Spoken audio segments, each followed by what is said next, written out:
Welcome Strategy Battle Gamers to another Great British Hobbit League video. As always, you are here with James. And Jamie. And today we're going to be comparing the rules between the Lord of the Rings Strategy Battle game and the Hobbit Strategy Battle game. And we're going to continue on from our previous video in this series where we looked at the special strike rules and just finish this up and wrap it up. If you have not seen that video, make sure that you check it out, guys, because we discussed the bash rule and we also discussed feinting. There should be a link here. Is that where it is? That's where I'm going to put it. Here Okay. somewhere. He's going to put it there. Okay. Good stuff. So, the next one that we're going to talk about is piercing strike. Now, I think after feinting, this is the second most common one that you are going to see. Definitely. And feinting is specific to axes and picks. What does feinting do? Feinting do? Not feinting, sorry. What does piercing striking do? Piercing strike. So piercing strike, if you elect to do this before you do the duel roll.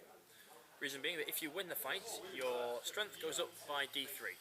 So very nice for winning those high defense models. If you lose the fight, you go down by D3 defense. So dropping your defense and making you easy to wound. Reason being is that you're putting so much effort into that swing, you're leaving yourself completely unguarded to any sort of counter stabs. Yeah. This is probably my favourite of the special strikes because there is an element of risk in there. Yeah. You know, this should be the element of risk that should be in feinting. You know, you are a higher fight value, so therefore you have to, or matching, you've got to make that risk. With this, there is a risk because if you lose the fight, you could die very easily. You're more likely to be killed. You're more likely to be killed. So when are we going to be likely to see models using piercing strike instead of their normal? Instead of their normal strike. So you're probably going to see this if you're already a very low defense. So people like Wood Elves, the Goblin Town Goblins, the Corsair Reavers that I'm putting Corsair Reavers can do the defense 4. They're not really losing very much. So those models will probably generally use it very often because they've got no real negative to it because they're increasing their strength, but they're already low defense, so they're not losing anything.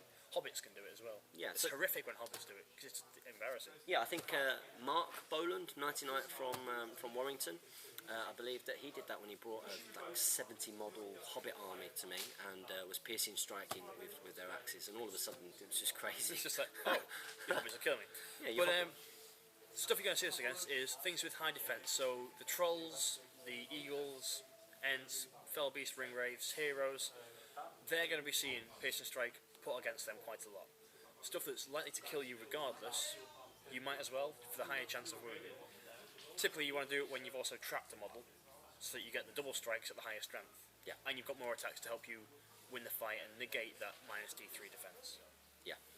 It's definitely something you're going to see with those lower defense models. I know that I have already started to model some of my warriors of Rohan, making sure that they've got axes. I've got some with swords as well. It's always nice to have that feinting. Yeah, it's nice to have the feinting as well, but mostly with axes because they're relatively low defense, and it means you're not having to pay the points for Helmingas. Yeah. The low defense anyway. Yeah, you've got an increased risk if you lose the fight, but you know you've got more of a chance of killing. All of a sudden, you can go up to being strength 6, and you know, moving things like trolls on a 4.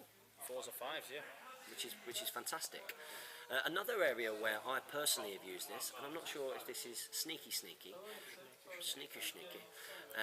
but when I've been up against dwarves who have opted to shield, or shielding models generally, if the player says, right, I'm shielding, I'm going to shield in this fight, well I'm going to piercing strike in this fight because there's no negatives. There's no negative there, so I'm going to piercing strike, and then you're going to be more likely to kill them. So you might have seen that in the battle report where I played against Pete when it was Rohan versus the dwarves. I did that quite a lot, and it was a good way of killing. In fact, I did that a lot when I played your dwarves the first time. Yes, yeah. That was off camera. What was the result of that battle, Jamie? He won. Damn right. Second game, I was going easy on him. Yeah, right. We've not played in a while. We've not actually. If you would like to see a super battle between Jamie and me, make sure you leave a comment below and we'll try and get it done. And who you reckon would win? It's 2-0, 3-0. 3-0 to you. But obviously it's the because gloves are off this time. Obviously it's because I'm an experienced war gamer. Right, so our next strike, let's get off this topic, yes. Is stun. This can be used by clubs and staffs, so will typically be used by your wizards. Or, yeah, it's your wizards pretty much, you've got this. Now, stun allows you to, if you win the duel roll, you, after the fight, if you've won, you roll a d6, and I believe it's on a 4+. On a 4+. Yeah, on a 4+, you reduce your opponent's, you halve your opponent's fights and attacks. fight value and attacks, isn't it? Reduce the fight value and attacks value of 1. Into a value of 1. So and you make their shoot value 6+. Now what you're going to see this against is monsters. Right, okay. Monsters and heroes are going to be put it against this because you're going to reduce their generally 3 or 2 attacks down to 1, and their fight value down to 1, meaning you're very likely to win the fight next turn. So yeah, I'm guessing that you're doing this because you're thinking, right, I'm probably not going to kill this turn because of the number of wounds that it's got, Yes. because of its high defense. So what I'm going to try and do is incapacitate it for the next round. Yeah. Right, okay. And that's pretty much clubs and staffs sorted. I mean, there's not much more to it. Have you seen it used much? I think I've only seen it in a game between you and Yes, Charles, and he used it for another reason. He used it for another reason. He wanted to stop killing my models, but didn't have the models with shields around to just shield and stop killing. So he used this strike because it doesn't require a wound roll. So you just kind of knock the model out next turn, and oh well. But you don't really want to use it against troops because they generally one attack anyway. And if they're low fight value, there's no real benefit to you making them fight more. Okay, well that's that's clubs and staffs. yeah. So that's the stun, and with that brings us on to our final weapon strike, special weapon strike. And this one I do quite like. And again, it's one that will benefit the low fight value models. Now this is Whirl, and you can use it if you've got a flail or whip or a scourge. Scourge. A scourge. Yeah, it's like a scone thing. It's a scourge. You have like a line of scones that you just flail around. That's right. Yeah. They're technically cooked for quite a long time, so they're really hard. Yeah, but this Anyway. special strike, you minus D3 to your fight value roll. Or you instantly drop it down to fight value 1. So anything that's going to beat you in a fight. Yeah. Unless they're fainting. But if you manage to win, instead of making your normal strikes, you strike every model in base contact with you. Every opposing model, I believe it says. Yeah. Yeah. Every enemy model in the fight. So let's say you send in just one guy with his scourge of scones, and he manages to win the fight, but he gets surrounded. He could potentially kill 5 guys rather than just making 1 strike. Yeah. So this is like a kind of It's almost desperado. like a suicidal. Go in there, hopefully take some guys out with you. Now that is actually quite thematic to do as a low fight value. Yes, yeah. It's like, I'll just go in there and just go for it. My fight value is reduced. My skill level's gone out. I've gone for broke. Yeah.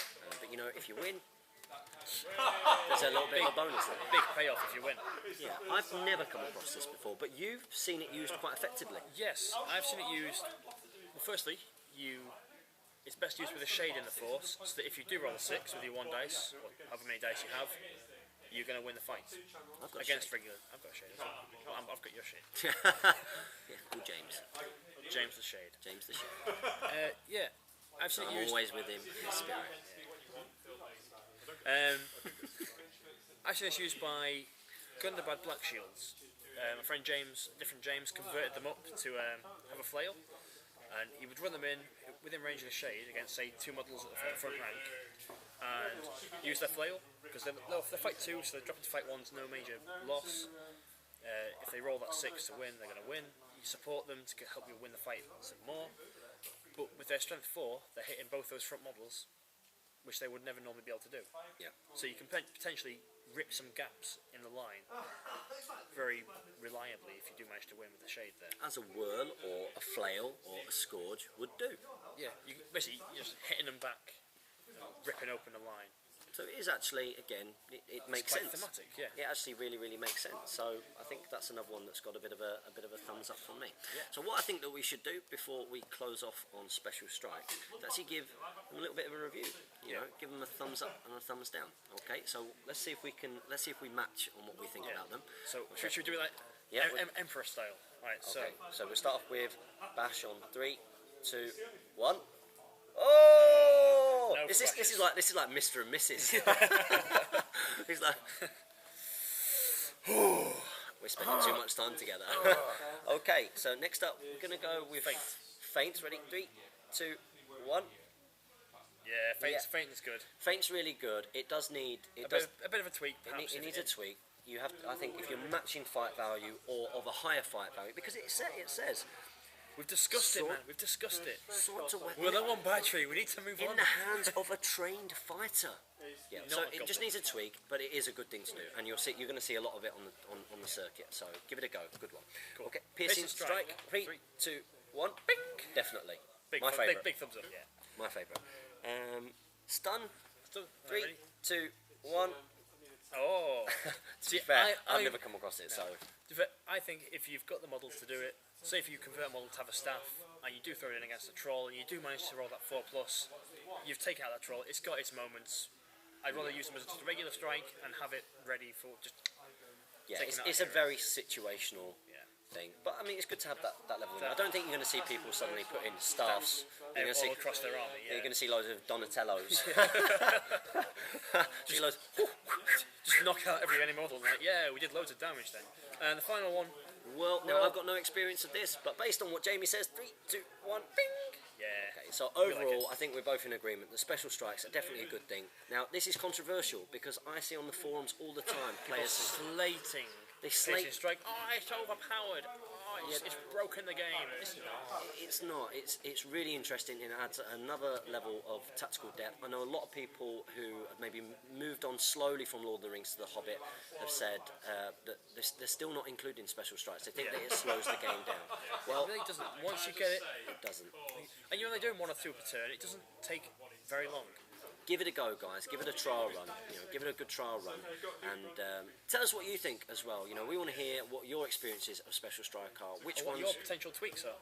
Yeah. What would you do? What would you do differently if you were in charge? So as always, this has been another Great British Hobbit League video with Jamie and James. Yep. Make sure you subscribe, share, tell the world about this channel so we can keep on providing this content. Happy strategy battle gaming, guys.